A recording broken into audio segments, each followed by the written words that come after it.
If you're a woman or minority-owned small business that's thinking about getting into federal government contracting or even in federal government contracting, the Trump administration is about ready to hit you hard in the gut. Because if your company will rely or relies on SBA 8A or EWSB certification to win federal contracts, 2026 may be the year that your certification file gets a serious compliance check run by the Trump administration.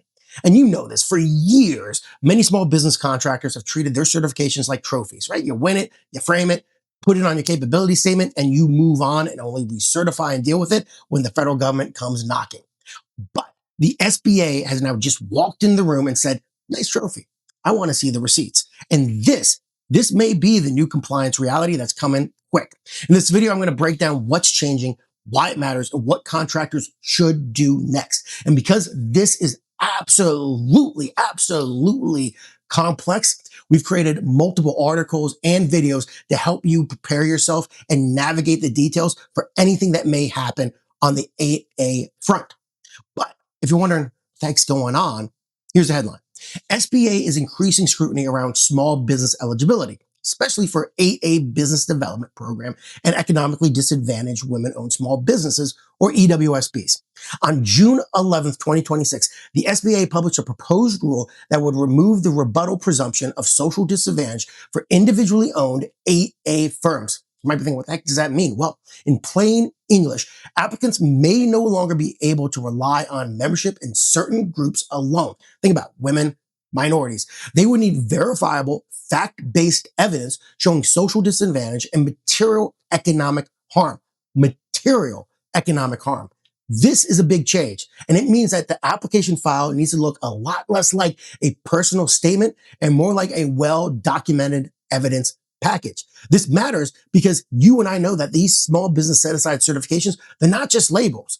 They affect set-asides, sole source opportunities, teaming agreements, subcontracting plans, capture strategy. The list goes on and on and on. So when eligibility becomes more document-driven, the risk moves upstream. Now, for 8A applicants, this could mean more preparation before applying. For current participants, it means maintaining strong records and watching the final rule closely. The good news is, if you already have your 8A certification, you've gone through an audit process already. And we got an article and a video on that we'll link below as well. But for right now, you're safe. However, when we look at this doesn't impact firms owned by tribes, Alaska Native corporations, Native Hawaiian organizations, or community development corporations. So if you're one of those super 8As, pause. You're safe right now as you're going forward. There's not going to be this scrutiny that others who are individually owned 8A companies, want to be 8A companies, are going to be impacted by. So this is not something where you need to panic refresh sam.gov every 7 minutes, but this right now is a moment to get more organized. Separately, EWSB firms are also seeing increased attention. What we've seen from the Federal News Network, they've reported that the SBA contacted EWSB firms requesting survey responses and 3 years of personal and business tax returns by June 30th, 2026. So if you're currently in the EWSB program, you may be actively audited right now. Check your emails, check any spam folders. Just make sure that you know whether or not you're part of this audit. And the larger point really is becoming clear.